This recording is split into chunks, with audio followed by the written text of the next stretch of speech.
Happy New Year.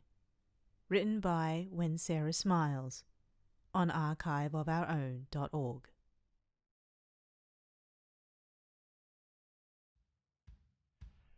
After the winter ball, UA High closed for Christmas. Students filtered home over the coming days, leaving the grounds empty. You weren't expecting to see Katsuki before he left, so it was a lovely surprise when he turned up at the door to 1C's dormitory, fully kitted out in winter clothing including a knitted scarf, brandishing a small, neatly wrapped present. "Don't open it before Christmas," he threatened. Not that he needed to. Opening presents on the day was what made Christmas, Christmas. After dashing back to your room to collect your gift to him, you handed it over with a grin. He acted indifferent, but you noticed from the way he stammered his insult that you had surprised him by getting him something. Once he was gone, you scurried back to your room with his gift, setting it down below a Christmas tree just small enough to squeeze below your roof. You span giddily around your room, elated that Katsuki had bought you something. You didn't mind what it was. The fact he had bought you something was enough, looking at it sitting there below the tree. You suddenly noticed there was a tag attached. Wasting no time, you picked up the present and turned the label over. "If you get bored, here's my number." It was followed by a string of digits. Without the worry of anyone hearing you, you let out a giddy screech, diving across your bed to where your phone was charging in the wall so you could add him to your contacts. Honestly, it was a relief. You were worried about being alone over the Christmas holidays. It was nice to know you had someone to talk to, especially since it was Katsuki. Though most students went home for Christmas, some chose to stay in Heights Alliance over the holidays. You were one such student. It was too expensive and too far for you to travel home, so you were spending Christmas on campus. It had taken most of your savings and a chunk of your parents' just to get you to Musatafu City. You had known from the beginning that it would be a long while before you saw your home again, but it hurt no less, especially now you were spending Christmas alone. Needless to say, your room was decked from tip to toe in as many lights and decorations as you could find. There was no shortage of festive cheer to use as a distraction. Still, now that you were by yourself and with no student council duties to attend to, there was very little for you to do. Even though the school was closed, some of the facilities were still open to students such as Gym Gamma and the PE grounds.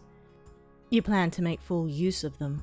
Before the winter ball, Katsuki, you still weren't used to calling him by his first name, had urged you to train, to become stronger so that villains couldn't keep you awake at night with worry. So you trained.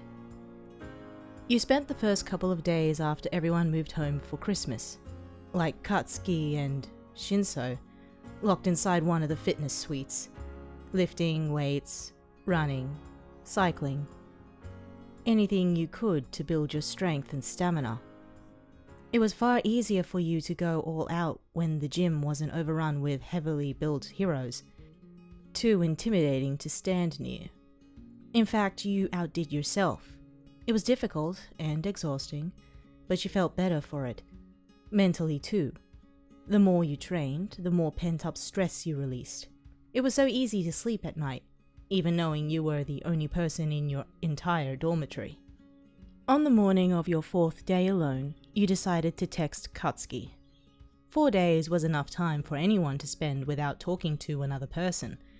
Sure, you spotted the odd student in the distance as you walked to and from the gym, but it wasn't an interaction.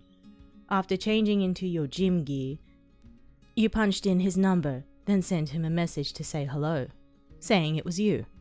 His response came after a few minutes and was very Katsuki-like. "I know it's you, idiot. I don't give my number out to randomers." You had the urge to write his number down on every bus shelter and toilet cubicle you could find. You returned to the gym, training as hard as you could. You swapped messages with Katsuki every so often, but tried to focus on your growth. Over the next 2 days, you incorporated your quirk into your workout, using Gym Gamma to test new techniques. When you were done for the day, you signed out of the register, then staggered back to your dormitory. You flopped down onto your bed, taking a quick breather before you got in the shower. Today was Christmas Eve. If you had been at home, you and your family would have been watching Christmas movies with a takeaway right now. It made you miss them. Taking a steamy shower to relax your aching muscles, you wondered if anywhere in the local area sold microwave Christmas dinners for tomorrow. There was nothing like a proper Christmas dinner on Christmas Day. Feeling your spirit begin to dampen, you wrapped yourself in woolly pajamas and decided to put on a festive film. That was another thing you missed from home, the wide array of Christmas films. Luckily, it was easy enough to stream them via online services, but it really made you miss the holiday back-to-back movie marathons from when you were a kid.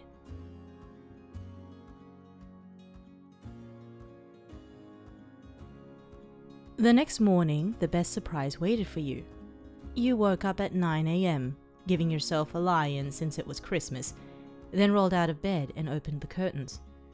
You gasped, clutching your hand to your mouth in stunned awe.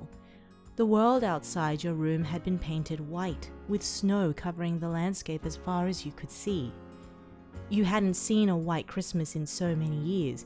Abandoning all other plans, you changed into the thickest, most thermal clothes you owned, then headed outside, fully intending to make the biggest, best snowman you and your quirk could manage.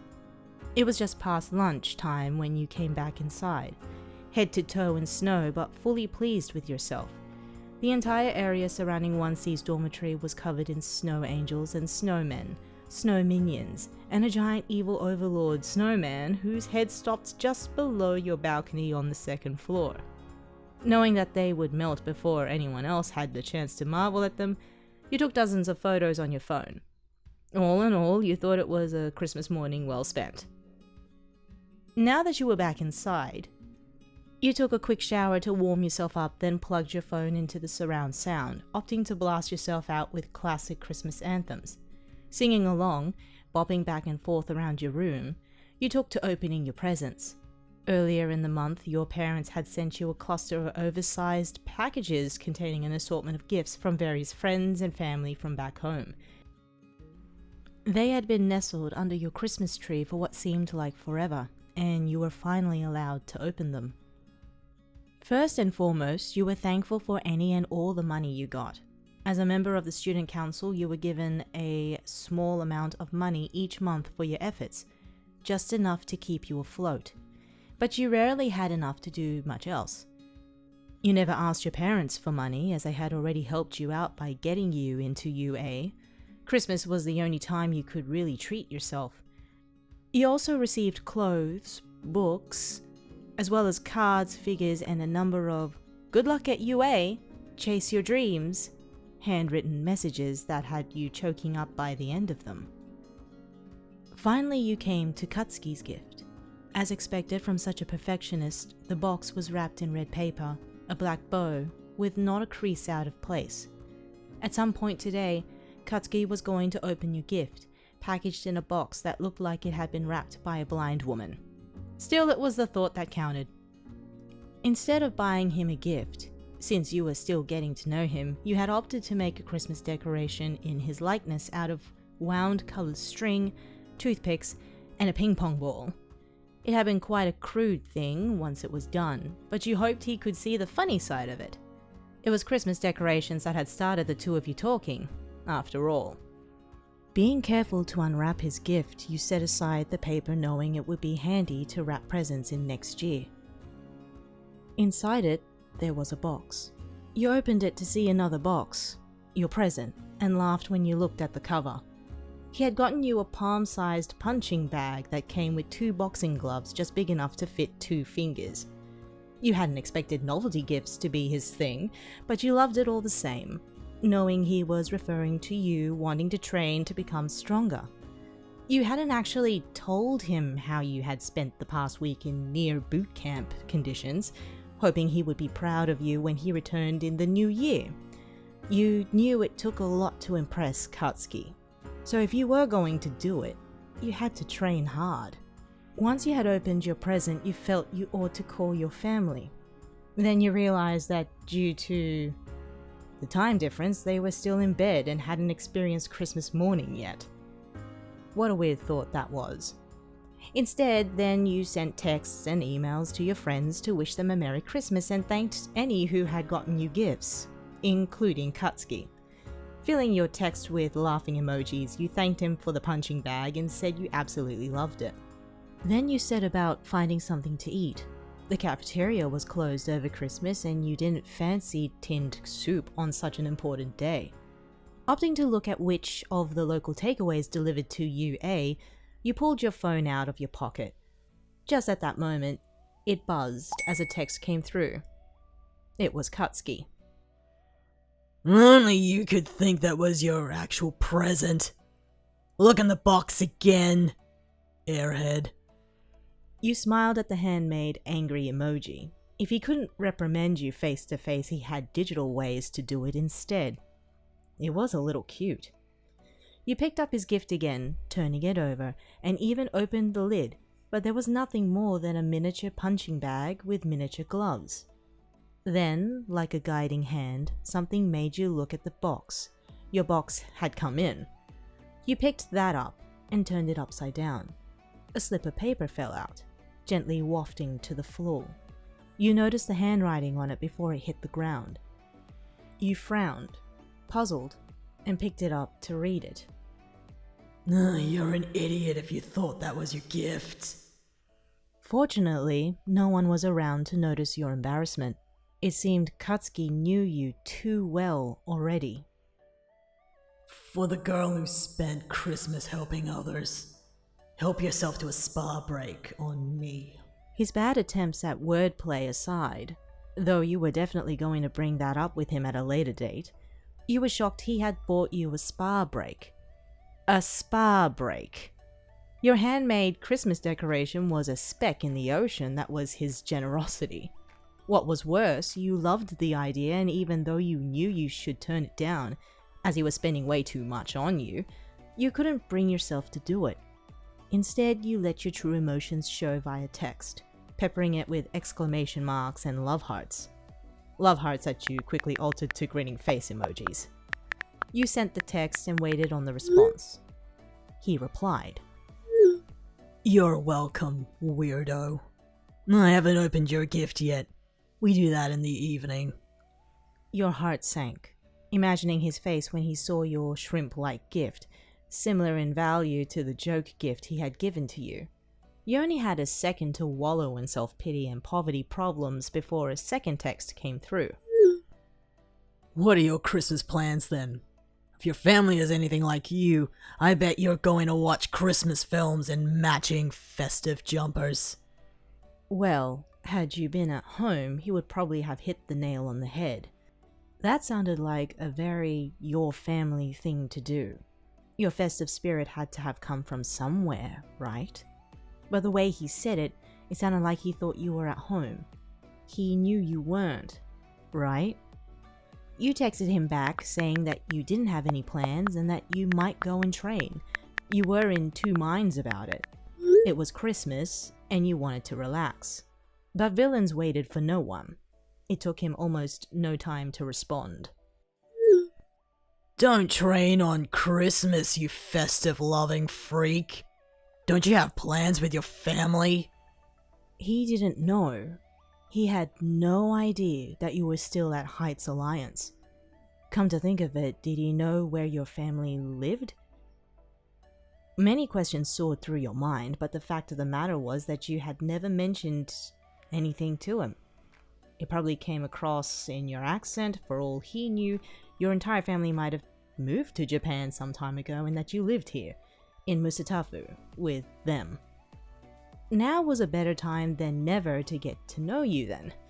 You typed out your response slowly, choosing your words. I'm not with them. I'm in 1C dorms. Short and sweet. Nothing to misinterpret. Nothing to worry about. Katsuki's response was anything but. Are you fucking kidding me? You're on campus? How long have you been there? Don't tell me you've been there the whole time. You responded with a meek, Sorry. and waited for the next explosion. But his text seemed far less aggressive. You're an idiot. Meet me at Tatooine Station in an hour. You had little room to argue.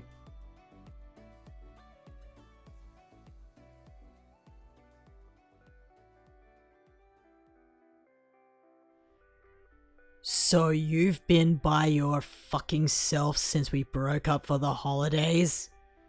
Katsuki asked incredulously.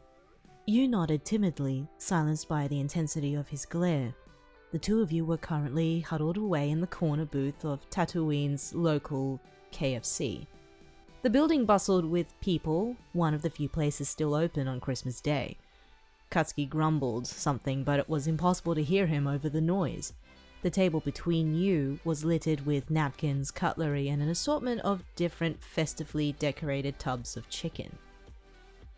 Well, this was lucky, Katsuki said a little louder so you could hear him, reaching into the largest tub for a piece of southern fried boneless chicken. I can't believe they weren't sold out. What do you mean? You had to assume he was talking about the food by the way other customers kept glancing at your booth, or more specifically, the amount of food you had.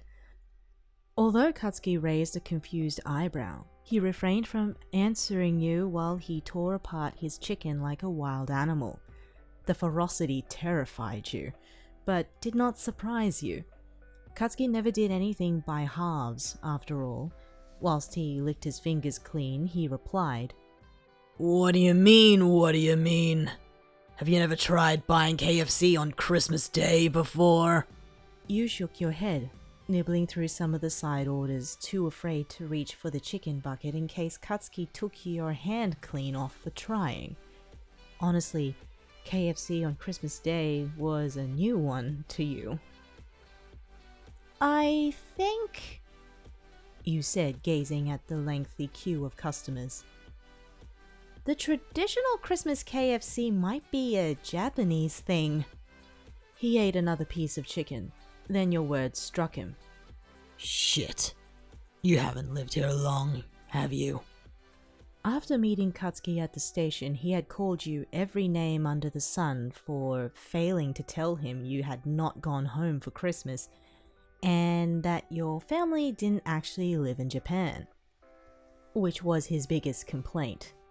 You had spent a little while talking about your home and why you had moved, but had dropped the topic after feeling a little homesick. Katsuki pushed the bucket of chicken towards you. What about your Christmas traditions? What do they do where you're from? You swiped a piece of food before he could change his mind. We have all sorts of traditions. Some people go to church, some go all out on Christmas dinner. We eat turkey, really, not chicken. It's a massive family event. Everyone gets a ton of presents. Some people go carol singing. Your eyes glistened, picturing Christmas at home. You waved your hand frantically, excitedly remembering more. And the night before, you leave out sherry and mince pies for Santa, and carrots for the reindeer. And he comes down your chimney and puts presents under the tree, and he flies all over the world on his sleigh, and... You cut yourself off, emerging from your festive-filled bubble just long enough to notice Katsuki's expression. Your cheeks flushed pink after realizing you had been rambling. Sorry. Katsuki clicked his tongue. Don't apologize. If it makes you happy, it makes you happy. You laughed his words off, secretly holding in a larger blush. He was weirdly reassuring. His considerate comments had a way of sneaking up on you, particularly when he hid them in aggressive-sounding, swear-word-stricken sentences. I've got to admit, you said, picking at a second piece of chicken. It's a little sad. Katsuki paused just for a second, his food hovering by his lips. I miss all those Christmas traditions. You guys don't really have any. Katsuki looked at his chicken. Apart from the chicken. When you were done eating, the two of you walked around the city center for a while. Neither of you said all that much, but you really appreciated his company. To come all this way by train, just to give you time off from being alone. Katsuki was worlds apart from the boy you thought you knew. Watching him once upon a time at the sports festival, it never ceased to amaze you how thoughtful he really was underneath all those layers of anger and hot-headedness. You had picked up on the fact his aggressive personality stemmed from his determination and sometimes embarrassment. It turned out he was just as human as anyone else. Nobody was perfect, but despite his overflowing pride, Katsuki was a nice guy. And, despite popular opinion, you believed he would one day make a brilliant hero. So, Katsuki broke the silence just as the pair of you entered the local park. The long stretches of grass were covered in thick snow, even as the winter sun shone down on it. You puffed out white clouds of air, looking towards Katsuki expectantly. you've been training since school ended? Yes, but not that he could tell. You had wrapped yourself up in enough layers to make a polar bear sweat, hiding the muscle definition gained from your week of intensive working out. It's past the time. You didn't want to admit that you had taken on his advice to train to make yourself feel safer, and you definitely didn't want to admit that slowly but surely you really were feeling stronger and less vulnerable. I might be able to take you on in a fight soon. You joked, without hesitation. Katsuki said in an unnervingly flat tone. I'll floor you. You laughed so hard you snorted. You wandered around the park until your fingers started to feel cold through your gloves. Noticing you shivering, Katsuki checked his watch. I'm gonna head off. My shitty parents like opening presents around now, and it'll take me a bit to get home. Hearing this, you felt a little guilty. Thank you for coming to see me. I know it was out of your way, but I've really enjoyed today. Shut up, idiot. He grumbled, glancing away from you. His sudden awkwardness made you smile. You had this odd effect on him sometimes, but you loved it. The two of you headed off towards the station. It was later now, and the sky was turning grey as evening crept onto the horizon, street lights flickering into life above you. You walked beside Katsuki, enjoying his company. Every now and again you stole a glance at him, looking at the pink flush of his cheeks and nose, brought on by the cold, and the way his red eyes glistened in the lamplight when he looked up to the sky. You wished he didn't have to go. You looked down at his hand, hanging loosely at his side. He wasn't wearing gloves, unlike you. With a quirk like his, you wondered if he was cold. Was he always warm, since he could produce explosions? You didn't know the science behind his quirk, but his winter hat and coat said otherwise. Gingerly you reached your hand out to touch his. Only you stopped just short, scared to take that final step. Your hand hovered close to his and you willed yourself to follow through, but you couldn't. Giving in, you retracted your hand back to your side, quietly sighing in defeat. Then suddenly you felt Katsuki slip his hand onto yours, lacing his fingers with your gloved ones. He didn't say anything, and didn't look at you, but he didn't have to. He was holding your hand. You grinned like an idiot, daring to gently squeeze his hand to tell him how happy you were. You walked together hand in hand all the way to the station. You wanted to talk more with him, knowing you wouldn't see him again face to face until term began in the new year, but you were so giddy from his contact that you couldn't think of anything to say. You wondered if Katsuki was in the same predicament. Though his usual frown stayed in place, occasionally he rubbed his thumb along the intersection between your thumb and index finger, and you only wished you weren't wearing gloves to feel the sensation properly. You knew if you looked him in the eye now, you'd turn the same shade as his irises, but you still managed to catch him glancing at you from time to time in your peripherals. Your heart fluttered, spotting that he only dared to look at you when he thought you wouldn't notice. At the station, you let go of his hand. There were plenty of other people waiting for trains, and it made you nervous at the thought of them seeing you holding hands. Japan wasn't known for its public displays of affection. You didn't want to ruin your inner happiness by seeing someone's judgmental stare. "Do you have any other plans before term starts?" you asked, hoping to fill the silence while you waited for his train. Katsuki seemed to ponder the question, drawing his eyebrows in more so than normal, and for quite a considerable amount of time. You thought it was an easy question to answer, but apparently not. "Just this and that," he said after a while. It was quite the anticlimax. He returned the question, telling you to do more than just sit in your room until term started. I would never, you said defiantly. If anything, I've got to take the Christmas decorations down around campus at some point. The student council are coming back a couple of days early to do it, but if I can help them out by taking the most part down before they get there, then I will. Katsuki tutted, his frown deepening. Before he had a chance to say anything, though, you waved your hands around. It's my choice. I want to. Don't say anything. The fact you had predicted he was about to scold you caught him off guard. He opened his mouth, then closed it. Then his frown disappeared. Then, as rare as a shooting star, he chuckled. It was only once, and it was deep and gritty, but he chuckled. It was hard for you to think of a nicer sounding noise. A bell rang to tell you the train was approaching. Your insides clenched, not wanting to let Katsuki go. 10 days was a long time to go without seeing him when he made you feel so happy.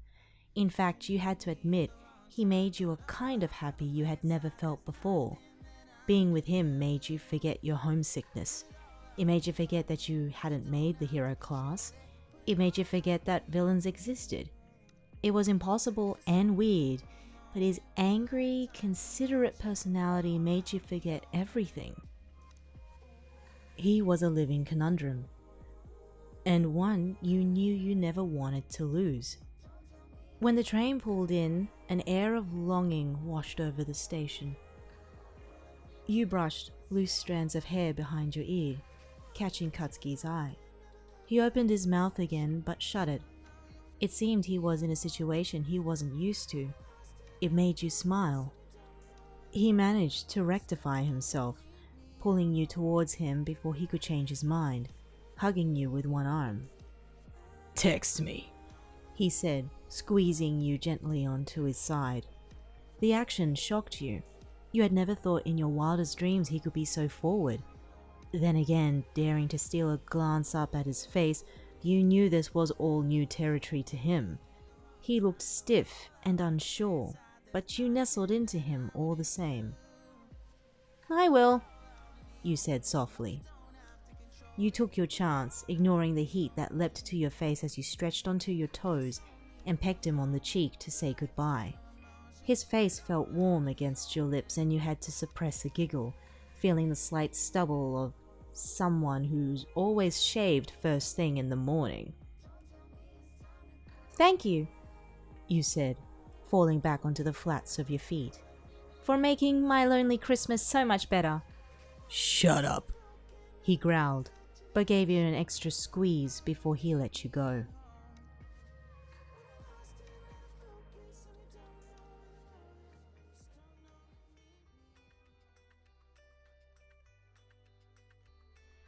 Seeing Katsuki on Christmas Day only spurred your resolve to train harder. You were determined to show him you were over your worries. He was such a strong person, and though you knew he had worries, if your night of decorating was anything to go by, you wanted to be someone who could stand on his level.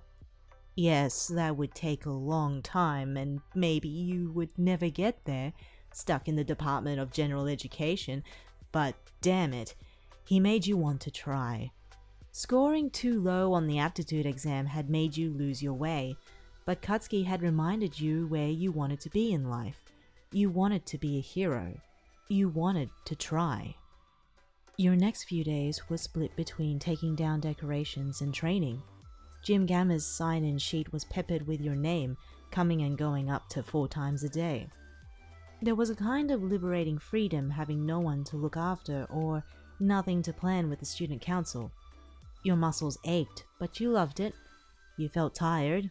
You felt strong. You kept in contact with Katsuki the entire time. Now that he knew you were training, he asked every morning what you were up to, and you happily replied that you were off to the gym, or you had already been, though you were willing to admit to him that takeaway featured in your evenings. Everyone had to have a balance, and you couldn't turn down good food. Almost a week after Christmas, on New Year's Eve, you finished your training for the day and returned to the dorms. It had been a long, painful week, but you knew it had been worth it. You stood in front of your mirror and took in your appearance. Okay, it would take some time to be anywhere near hero standard, but you could see the slightly defined muscles along your arms and thighs, and the shadow of definition was beginning to creep onto your stomach. More so than appearance, you felt stronger. You were lifting nearly double the weights you had started on, and your stamina had nearly tripled. After showering, you flopped down onto your bed to text Katsuki. After he had messaged you this morning, asking what you were up to like he usually did, he had gone strangely quiet. You messaged him again, jokingly asking if he was alive, but got no response. Even after an hour, you heard nothing back. It didn't bother you all that much. He was probably stuck in a family situation. He complained about them enough for you to know they annoyed him like crazy. Still, without Katsuki's messages, you felt oddly lonely. New Year's Eve wasn't quite as big a deal as Christmas back home, but it was still a time of coming together with family and friends, and the fact you had no one, and no Christmas decorations now, made you long for home. You were ready for term to start. You missed everyone dearly. Later in the evening, as you popped a quick-to-make meal in the downstairs microwave, someone buzzed the front doorbell. You weren't sure if it was meant for you, as your dorm usually held 30 students, but seeing as you were the only person around, you answered it anyway. Opening the door, you were greeted by a face you recognized, but only just. It was Mina Ashido, the girl you had feared was Katsuki's date to the winter ball. Seeing you at the door, her face broke into the widest grin. She seemed excited to see you, her eyes glistening as if she were looking at a long-lost friend for the first time. It was strangely odd for you to see someone you recognized, expecting to be alone for at least another week. Perhaps that's why you let her in, even though you had only met her once before. You offered her a drink, then put your ready meal in the oven to keep it warm. Then the two of you sat on the communal sofas, and you asked what brought her here. It seemed she had been waiting for you to ask. Giddily, more giddily than even you could be, she clapped her hands together and said, This is going to sound totally out of the blue, but hear me out. You prepared yourself for something utterly insane. She seemed like the type. You've been here all holiday, right? You wondered if Katsuki had said something to her, but noticing your confused expression, she added, I was in Gym Gamma today to work off my Christmas meal, and I saw your name in the books. You've signed in and out every day. Did you even go home? No, you said hesitantly. The way she had said it made you wary, like she was demanding to know. You needn't have worried. As soon as she had her answer, her eyes lit up. I wanted you to say that! Again, her eagerness was startling. You hoped she didn't know you lived on another continent and that not being home for Christmas was a sore spot, because otherwise she was being far too tactless. Come again? You asked, failing to see her point. She must have noticed the unfollowable tangent of her thought process, as she laughed, scratching the back of her pink head. Sorry, I'm so excited I'm not making sense! She tried to look as serious as she could, grinning with an overwhelming friendliness. If you've been all on your own, why don't you come spend New Year's Eve with me? There's a festival at the Yoshima Tenjin Shrine tonight and I really want to go. She paused for a breath, and you held your tongue. Then she clasped her hands together and bowed towards you. Please, I don't have anyone to go with. And it's so much more fun with someone else. What about your family? You asked, finding it hard to believe someone as energetic and friendly as her had no one to go with. She chewed the inside of her cheek, frowning. They want to go to a different shrine, but I need to go to Yoshima Tenjin. He's the god of education and I need all the otherworldly help I can get if I'm going to pass any exams next year. But aren't you on the hero course? That doesn't mean I'm a natural in exams. You could see the distress in her eyes. Though you wanted not to like her, having a place on the hero course even though she needed divine intervention just to pass her exams, her bubbliness was too overpowering and you couldn't help but feel a little sorry for her. It wasn't like you had any plans tonight, and you were feeling lonely. No doubt you would feel even lonelier if you didn't go, knowing you had turned down the chance to socialize. I've, never spent New Year's in Japan. I don't... You started, but paused, wondering if you were about to jump on a stereotype. I don't have anything to wear, though. What would I wear to the shrine?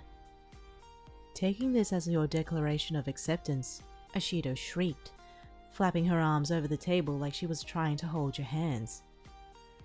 You can wear one of mine! So we're going? You'll come? You nodded. She shrieked again, and you were only glad no one was around to submit a noise complaint. I can't wait! Her optimism was too overpowering. It was impossible not to love her.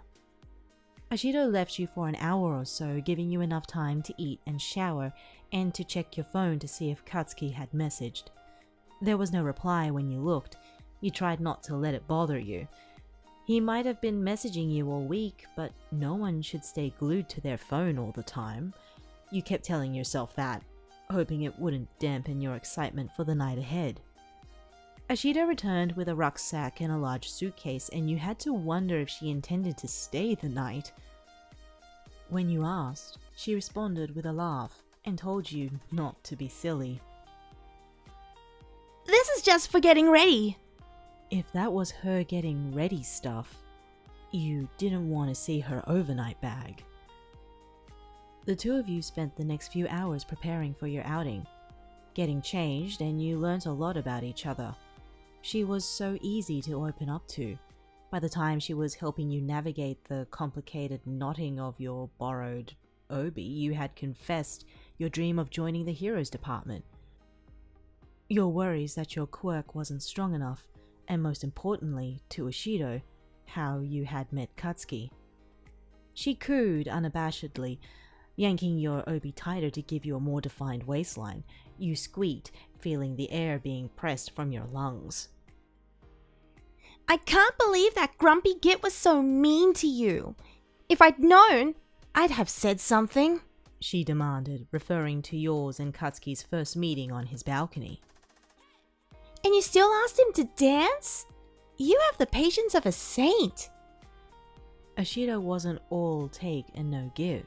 As well as your confessions, she told you all about her quirk and how different the hero course was to how she had expected it.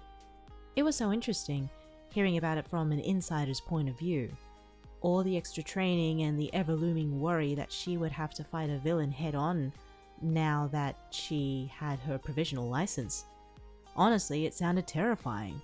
She told you about some of the things that had happened to 1A over the past few months, stuff that had been hushed by the media that no one else was supposed to know.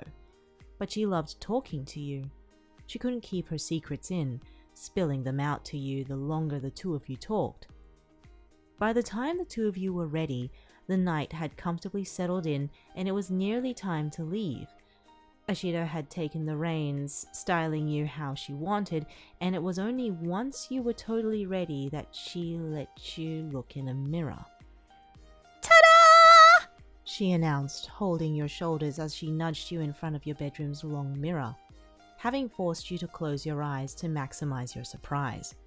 When you opened them, you gasped. You felt a little silly making such a noise, but honestly you couldn't have stopped it. Ashido grinned beside you, squeezing your shoulders. I'd tap that! She said approvingly. Bakugou would be lucky to have you. She squeezed your shoulders, noticing the blush that crept onto your face. You couldn't recognize yourself. You thought the makeup for the winter ball had been on point, but this was something else. You looked like a doll. Could I hire you as a makeup artist? You joked, catching Ashido's eye. She laughed loudly, patting you on the shoulder before checking herself out in your mirror. Hey, if the hero thing doesn't work out, I'll give you a ring. She flashed you a wink, and the pair of you burst into laughter.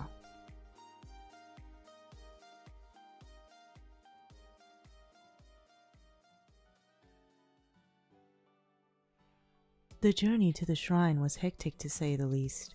After spending a week in solitary confinement, you had forgotten what crowds felt like. The train portion of the journey definitely helped you remember.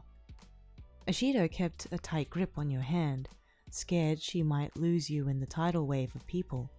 Fortunately, once you exited the train, the crowds dispersed in different directions, finally giving you room to breathe. Is it always like this? You asked, watching as the stragglers disappeared after checking maps and phones for directions. Ashido nodded, the grin ever present on her bright pink face. You bet. It should be more quiet at the shrine though. Most people are headed to the Meiji shrine, so we can relax once we get there. That was a relief. If the train was anything to go by, going to the Meiji shrine would have certainly resulted in you losing Ashido amongst a horde of strangers. Holding hands like a pair of drifting otters, the two of you headed towards the Yushima Tenjin shrine, your clothes sheltering you from the winter's breeze.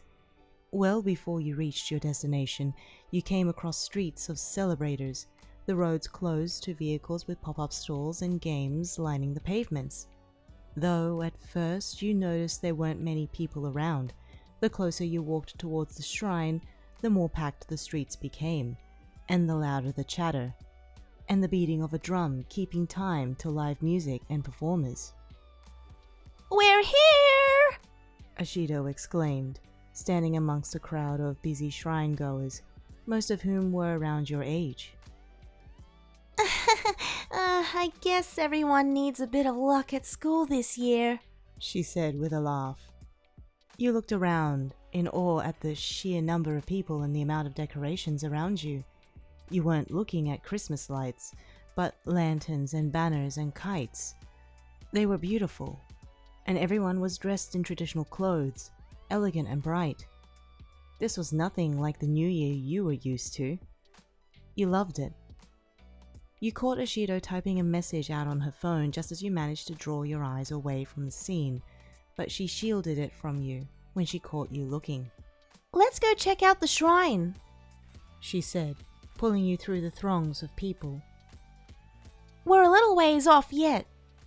You wanted to ask her about the message, as she had been totally open and honest with you up until that point, and it seemed strange. But you were quickly consumed by the festivities and the rich smell of food, unable to think of much else. So, Ashido said out of nowhere, looking back at you as she led you through the crowds. Do you have feelings for Bakugou? You weren't expecting that. You tried to respond, but stammered, choking on your own spit. She sniggered, having to have caught you off guard, but looked back at you whenever she could to force the question, as if to give you a little more time to prepare your answer. She said, I know he's an angry git, and he swears too much, but I couldn't think of anyone I'd rather have saving me from a villain. Honestly, he can't be a good guy. It sounded like she was trying to persuade you, You didn't need persuading. You knew all that. You knew that when you thought about him, your heart rate doubled.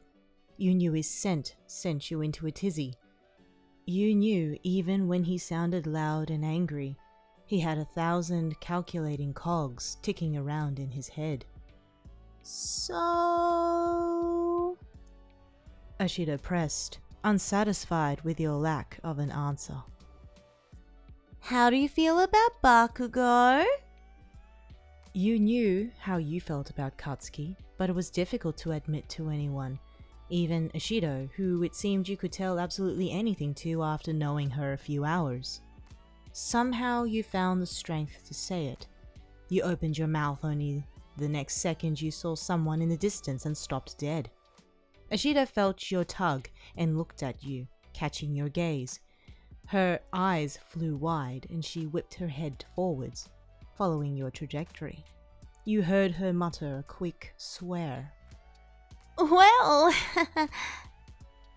She turned to face you, suddenly looking sheepish, caught in the act. I didn't expect to see them here. She gripped your hand, preventing you from fleeing, then yanked you forwards towards the newcomers. Seeing you approach, 3 of the 4 boys waved. You recognized all of them. It was Kirishima, the redhead from the balcony fiasco, and Sero and Kaminari from the ball. Then, of course, there was the 4th male. You tried to stop dead, suddenly aware of how you looked, but Ashido was having none of it. Hi, guys! She called out, waving her arm wide over her head. Fancy seeing you here! Her words sounded very forced. Hearing her, Kaminari frowned. What are you on about? We said we'd meet at... His half-confession was enough to confirm your suspicions, even when Sero covered his mouth to stop him. The black-haired boy grinned an impossibly large smile, calling back. Yeah, we didn't know you were out tonight. If you're here, we might as well team up. You wondered how long they planned to keep the charade going. In spite of their efforts to make it look unplanned, though, it was lovely to see them. Particularly that moody-looking bastard in the back who hadn't spoken yet. Grinning, forgetting your worries over your appearance as soon as you saw his traditional masculine kimono, you picking up your pace, leading Ishido to let go of your hand when she knew you weren't a flight risk. When the 2 of you caught up with the huddle of well-fashioned males, Ashido was quick to reintroduce you, hoping to dispel any of your shyness. Guys, you remember Traveler? We met at the ball. She danced with Bakugou. Her pointed words and the sly way she smiled made your heart giddy, noticing how determined she seemed to get Katsuki to look at you, even though he was trying his damn hardest to look uninterested and elsewhere. Unable to pull his attention, Ashido flicked Kirishima's stare, like a secret code, and it made you wonder if they were all in on some kind of scheme. Jumping to attention, Kirishima caught your eye and gave you that same "trust me" wink from the winter ball, then declared in overzealous enthusiasm, knocking past Katsuki to get to you. Damn, look at you! He took your hands, brushing in close to you, then gave you a cheeky grin when he knew Katsuki could not see his face. You knew Kirishima was laying it on thick, but you couldn't help but blush a little by his sheer proximity and the warmth of his rough hands against yours. You look better in that kimono than you did the other night, and I thought you'd never top that. You bit your lip, which might have looked to Katsuki like you were being charmed by Kirishima, but really you were desperately trying to hold in a laugh. Watching Katsuki's expression change from stoic to shocked to murderous in a few moments. Though Kirishima was in on the ploy, seeing Katsuki's face might have changed his mind about being the proactive wingman. Kirishima visibly stiffened, his grin faltering as the air suddenly turned warmer. Katsuki's hand had appeared on his shoulder. Get your sleazy hands off them! Threatening sparks spat from his hand onto Kirishima's clothes. Fearing they would set his robes on fire, the redhead leapt back, patting himself down frantically. Okay, jeez. Their job was done. Katsuki wrapped an arm around your shoulders, refusing to let Kirishima or either of the other two boys near you. Even as Ashido cooed and made a fuss over the sight of you, he would not take his arm from around you. Enveloped by his warm hold, you felt in awe of his friends. They knew how to play him like a flute. It was nearly effortless. As Katsuki marched you away, you dared to look back, catching Ashido's eye. She winked and blew you a kiss, secretly saying, You're welcome! With a little time to spare before midnight, Katsuki guided you around the stalls, eventually losing his tight grip around your shoulders in favor of taking your hand, unwilling to totally leave your person in case his friends had any more stupid ideas about trying to claim you. You didn't complain. You sort of like his possessiveness, and it gave him an excuse to hold your hand unabashedly. There was so much to do. You could hardly believe it. There were street performers and food stalls, festival games and live music. Katsuki seemed to sense your indecisiveness, steering you over to a small stall selling traditional Japanese sweets. Pick one, he said, pointing to the array of handcrafted candies, all bright and colorful and impossible to choose between. You tried to decide on one, but couldn't bring yourself to do it. In the end, Katsuki stepped in for you, asking the vendor for a selection. You offered to pay, but he shot you down before you could finish the sentence. When he pulled out his wallet to pay, though, you noticed something dangling from its zipper. Oh! You squeaked excitedly. Katsuki flinched, unguarded from such an attack on his ears, then looked at what was causing you to make such a fuss. You saw the way his eyes widened and how he quickly debated the best way to handle the situation, realizing what you had seen. To your amusement, he tried to take the high road, denying his embarrassment at having your Christmas present, a straw version of himself, attached to his wallet like a charm. The fuck are you getting giddy about? He handed his money over to the vendor, then stuffed his wallet back within the folds of his robes. You squeezed his hand happily. I mean, it was meant to be a Christmas decoration, but it looks good like that too. Katsuki refused to reply, taking the sweets from the vendor as you glowed from the knowledge that Katsuki liked your gift enough to have it with him. It wasn't a stylish thing, or manly in the slightest, which is why Katsuki keeping it on him meant so much more. Katsuki held the sweets hostage until you stopped looking so damn fucking smug, in his own words. Then the two of you shared them, walking around the other stalls. Ashido and the boys weren't far behind, secretly snapping photos of the pair of you so the others in his class could see how sometimes he was a nice human. A few minutes before midnight, a bell began to sound from the shrine. It went on, and everyone around you quietened and stilled. The chimes rang out, and you didn't dare move, unsure what the bell meant, but also using the time to enjoy the warmth of Katsuki's hand laced with yours. You could smell his usual scent, and it made you want to melt into his side. He looked so handsome in his New Year's clothes. He wore a dark blue kimono, held in place by a pale grey hakama. It looked so regal on him, like he was part of the Japanese nobility. The collar of his kimono was held open wide enough for you to see his pronounced collarbones, and for some reason seeing that usually hidden section of his body made you feel funny, like you wanted to see a little more than just his collarbones. When the bell finished ringing, it was past midnight and into the new year. Katsuki pulled you through the crowds and stopped when you were in the queue for a shrine, growing longer by the second. Much to his displeasure, Ashido and the boys managed to queue up behind you, and it looked like Ashido had been running. Katsuki sighed agitatedly. You idiots better pray until you get frostbite if you want any chance of passing this year. The 4 members of his usual troop gave a collective groan. Ashido wailed, turning to Kaminari so they could pray together. Were they really that bad in class? You had to wonder, seeing as how not only Ashido and Kaminari, but also Kirishima and Sero closed their eyes in desperate prayer. Too useless, Katsuki mumbled, but when you looked up at him, you caught the hint of an amused grin on his lips.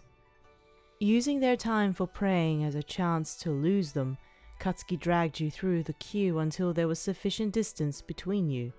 He rolled his shoulders, and you heard the clicks of his body as he stretched out. I'm not having their bad luck rub off on me on Hatsumode. Hatsumode? You had never heard the word before. Katsuki clicked his tongue. Oh, fuck's sake, you've never done this before. It was not a question. It sounded more like a reminder to himself that he should have known. Hatsumode. The first shrine visit of the year. It's meant to set out your fortune for the whole year. He pointed an accusing thumb over his shoulder. And I don't want them dragging me down to their level. He sounded harsh, but you laughed, understanding what he meant. The world of heroes was incredibly competitive. You knew that firsthand, having missed your shot already. You weren't sure you believed in all that fortune and luck stuff, but it really could give Katsuki a boost towards being a pro hero. Then you knew he was definitely the type of person to push his way to the top, get what he wanted, and then maybe pick up all the pieces he had broken along the way. With the queue shuffling forward at a steady pace, you noticed a large red torii gate up ahead. Katsuki tugged your hand to get your attention. As you approached the gate, he asked softly, Do you know what to do? To do? You had to do something? It was an archway with a path through the middle. Surely all you had to do was walk through it. You hesitated, realizing there was more to it than what you had surmised. Help? You muttered, in feigned panic. Katsuki shook his head in disbelief. When you reached the gate, he told you to copy him, then let go of your hand to show you, bowing deeply towards the gate before passing through it, keeping towards the outer edge of the path. You felt a little rigid, but bowed as deeply as you could before pulling yourself up to your full height, then scurried through the gate to meet him. You wanted to ask what had just happened, but he stretched his hand out for you to take, and for a second you couldn't think of anything other than the way he looked at you, with his inviting eyes and the softest, almost unnoticeable smile. After you found your voice amongst the butterflies in your stomach, you asked, "What was that all about then?" Katsuki shrugged, acting nonchalant. You're about to pay respect to Tenjin, the god this shrine is dedicated to. He pointed back over his shoulder to the people walking along the furthest edges of the path through the gate. And you keep to the sides of the gate so Tenjin can get through the middle. Tenjin clearly had a lot of respect. Sometimes you had to stick both your elbows out to the sides just to get through the corridors at school. At the shrine, Katsuki guided you through the steps of greeting Tenjin, from washing your hands with purified water, then drinking it, to giving the god an offering. Katsuki gave you a 5-yen coin, then told you to follow his lead. Keeping to the side again, he gently tossed the coin into a large box with a grate on the top, then approached it and rang a bell hanging above it. You watched him with fervent curiosity, noting how the otherwise angry hero in training looked strangely peaceful. It seems Tenjin had a positive effect on him. After letting go of the bell, he waited for you to copy him. After following his steps, the two of you bowed twice in unison, then clapped twice. Katsuki spoke softly to you, his usual aggression momentarily quelled. Tell him your name and where you're staying at the academy. Then ask him for something. It seemed like a lot of information to give to a god, and now that you knew you had to give Tenjin your address, you sort of wished you had cleaned your room better after getting ready for the celebrations with Ishido. Hopefully Tenjin could pardon the mess. When you were done praying, Katsuki bowed once more, keeping his back straight as he bid farewell to the god, and you followed his lead. You had never in your wildest dreams imagined spending New Year's this way, but at the same time you loved it. There was far more meaning here than simply having a party like you would back home. You were glad to have Katsuki with you, taking you through it step by step, like a stern but very attractive tutor. When you were done, Katsuki led you by the hand to a vendor giving out fortune papers. You picked one each and opened them at the same time. Your heart skipped a beat. It says I'm going to have good luck. Even though you weren't entirely certain on the authenticity of luck, you certainly felt relief wash over you, seeing your positive fortune. You showed Katsuki your paper, happy with the result, only he flashed his paper towards you looking entirely smug. Excellent luck. Of course. The boy who was good at everything also had the best luck in getting the best luck. You wondered if it was too late to go back and ask Tenjin to knock Katsuki down a couple of pegs, or at least boost you up to stand on his level. Saying that, you wondered just how many levels you needed to jump up to even see Katsuki's level. He had money, power, intelligence, friends, a partner. You gasped suddenly, stopping yourself mid-thought. Where on earth had that come from? No, you weren't. But your heart ached a little, daring to fantasize. It was the first time you had really thought about it. You hadn't known that you wanted to be someone special to Katsuki until now. At least not consciously. Katsuki asked what was wrong, hearing you gasp, but you waved his concern off, refusing to inform him of your sudden and intrusive to your evening desires. You wanted to hide your cherry red blush, but the material of your outfit hung around your collar, and not high up around your neck like you so desperately wanted it to be. Fortunately, Ishido and the others appeared, taking the attention off you.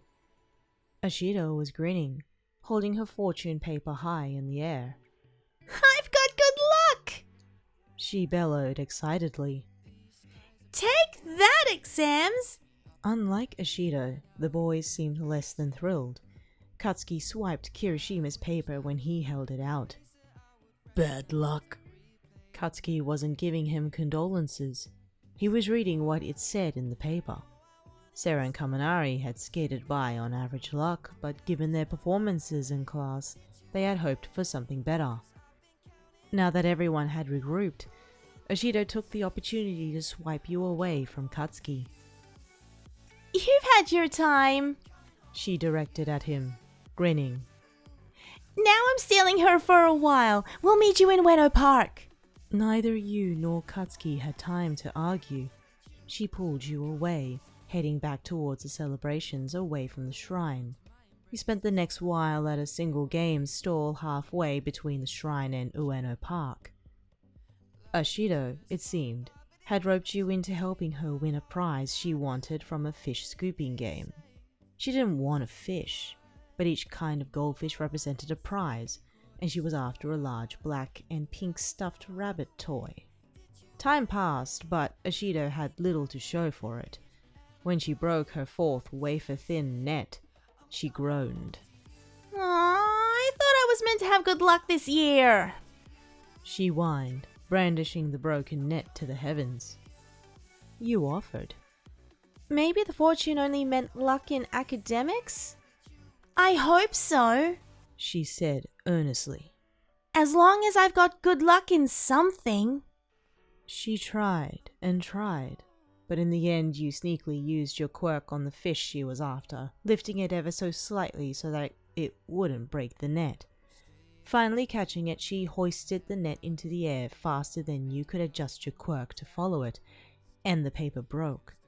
The fish flopped unharmed back into the pool, but Ashido had already rounded on the vendor. You saw it! She demanded. I got the fish, now gimme! She got what she wanted. You wondered if the person manning the game would have given it to anyone else under those circumstances. Ashido's eagerness and ability to argue until she broke seemed to have won her the stuffed animal.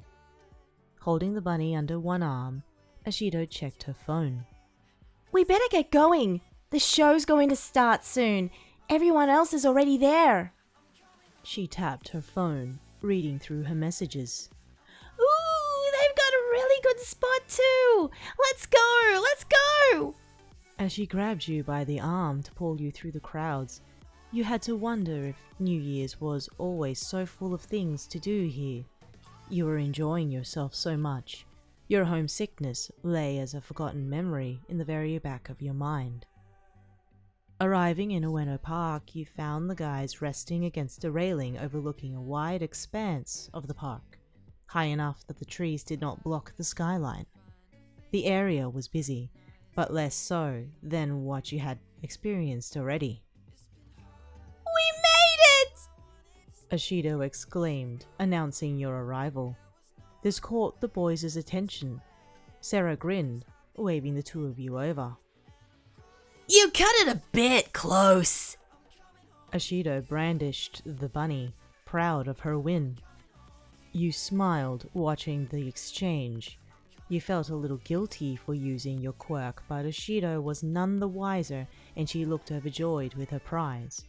You caught Katsuki's eye just then, but instead of saying hello, he turned around and leaned on the railing, staring up into the air.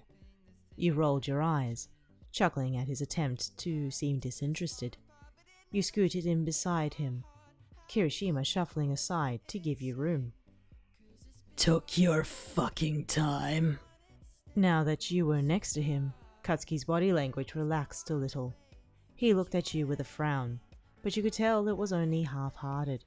You smiled and nudged him gently in the side with your hip. I'm glad you're here too. Your comment caught him off guard. Turning stiff, he fixed his gaze on the night sky. Though it was dark, the closest street lamp far enough away to cast your group in shadow, you were certain his cheeks had flushed a light pink, not that he dared to let you see his face properly. Noticing a sudden build-up of people in the area, you wondered what was about to happen. Ashido had mentioned a show, but it was too dark to see much, and there were no stages anywhere your gaze could reach. What are we doing here? You asked, still checking for any obvious signs of a performance around the park. If he had answered you a moment sooner, perhaps you would have heard Katsuki, but his answer was lost in the sound of a boom that resonated throughout the park as the sky exploded with lights. Fireworks! You yelled excitedly, though your voice was lost in the noise. The others clustered along the railings, a perfect spot to watch the show without interference, whether by chance or on purpose. And you were willing to bet it was on purpose. Kirishima suddenly took up enough of the railing space so that you had to huddle in close to Katsuki to avoid his elbows. On the other side of Katsuki, Kaminari tried the same tactic. Unlike you though, Katsuki did not budge. He stared the blonde down, but Ashido and the stuffed rabbit accidentally fell into Kaminari, forcing Katsuki to wrap his hands around the railings, and you, so that the two of you were not toppled over. Only you, close enough to Katsuki to hear him, heard the colourful response that flew from his mouth in rage. You watched the firework display with fervent enthusiasm, seeing the sky lit up in a way you never thought possible. The fireworks here were nothing like those from your home. The ones from your home were a pale imitation in comparison. The explosions happened in a second, but the lights lingered in the air, large enough for the whole prefecture to see and intricately designed to show patterns, or a waterfall of coloured embers. I can make better explosions than that. Katsuki leaned into you, his mouth close to your ear so you could hear him over the fireworks. You turned so he could see you laughing, but the sight of his genuine smile made your breath hitch. He wasn't looking at you, but at the sky and the way the fireworks commanded total attention. His eyes, though, they were brighter than anything else you could see, more so than the stars or the fireworks. They were alive with eager enthusiasm of a child. You took it in and scorched it into your memory, knowing you might never see such a thing again.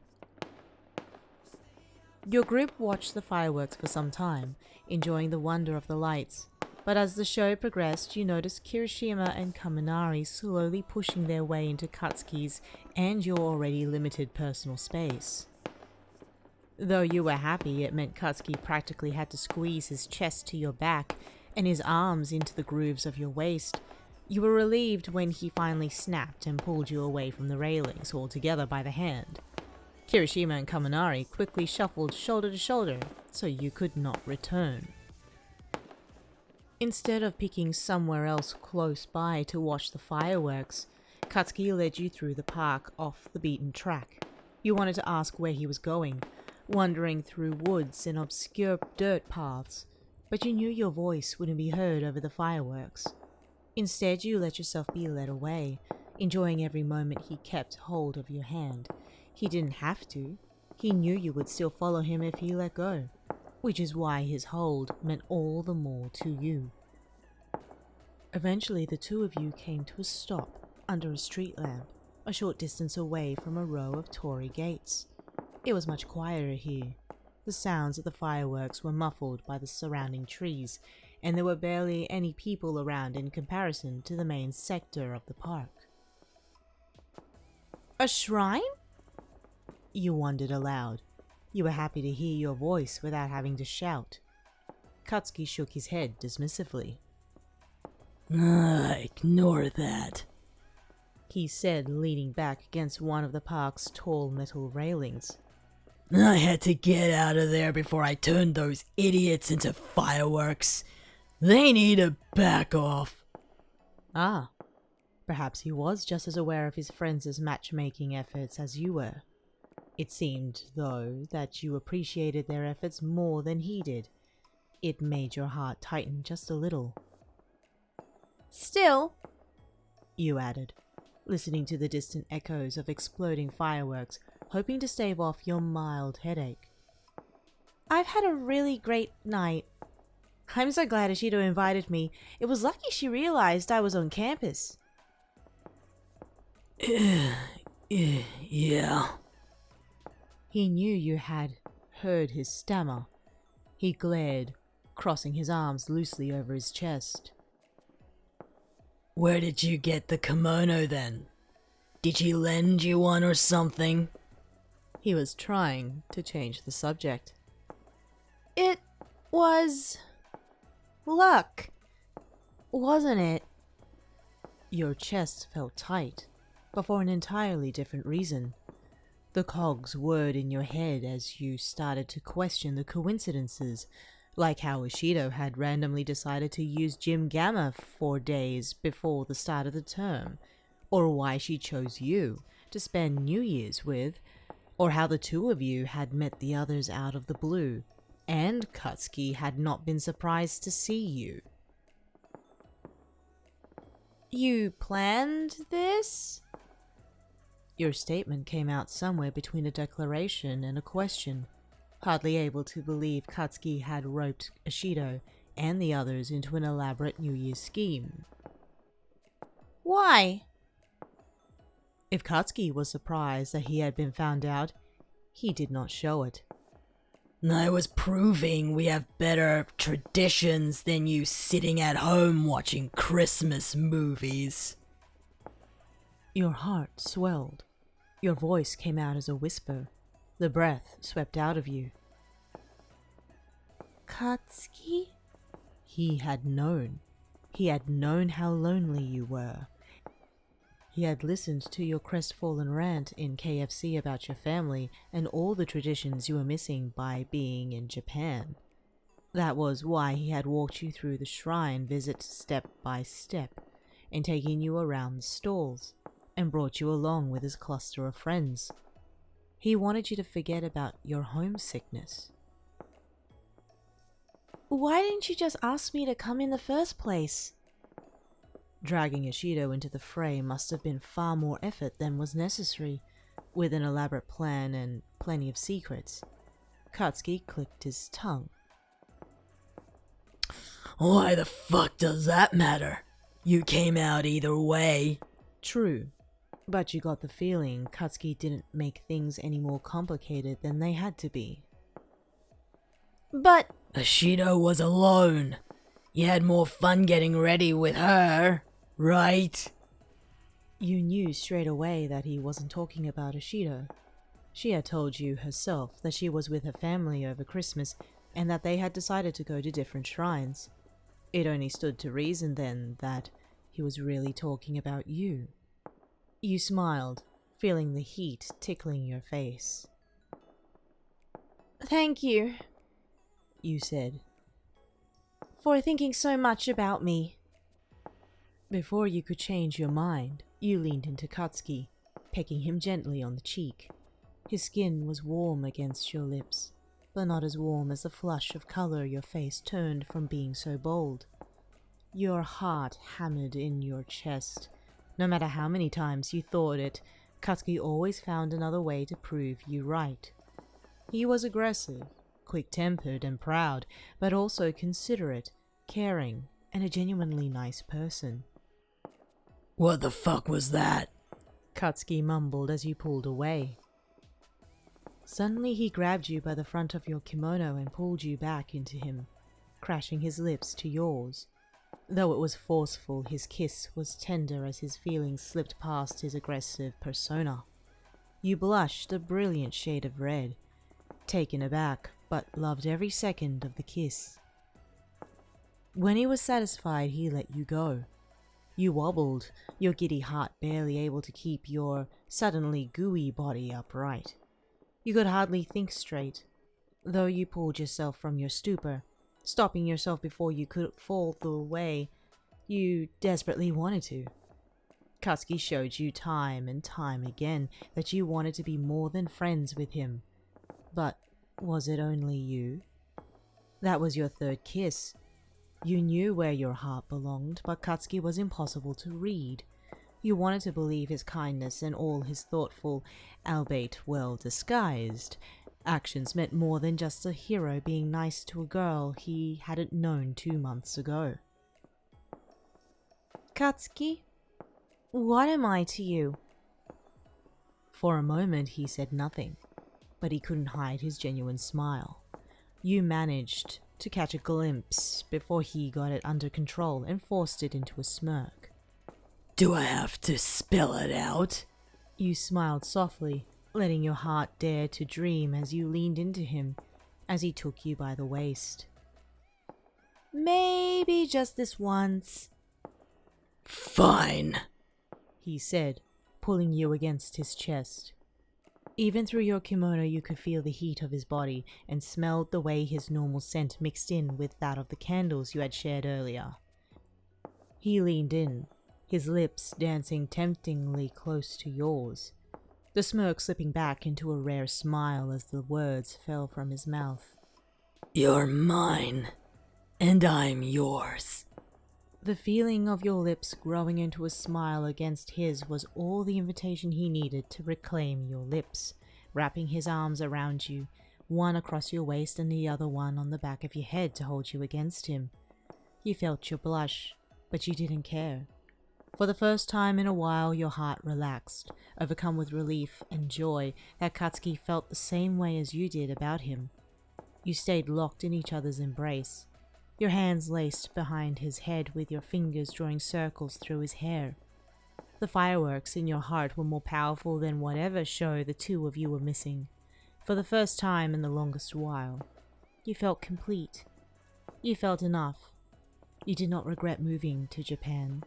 You might not have made the hero course, but Katsuki made you determined to succeed, and with him standing in your corner, you were certain nothing could stand in your way of becoming a professional hero one day. You only broke away from each other when you both ran out of air, too absorbed with each other and the intensity of the kiss to breathe.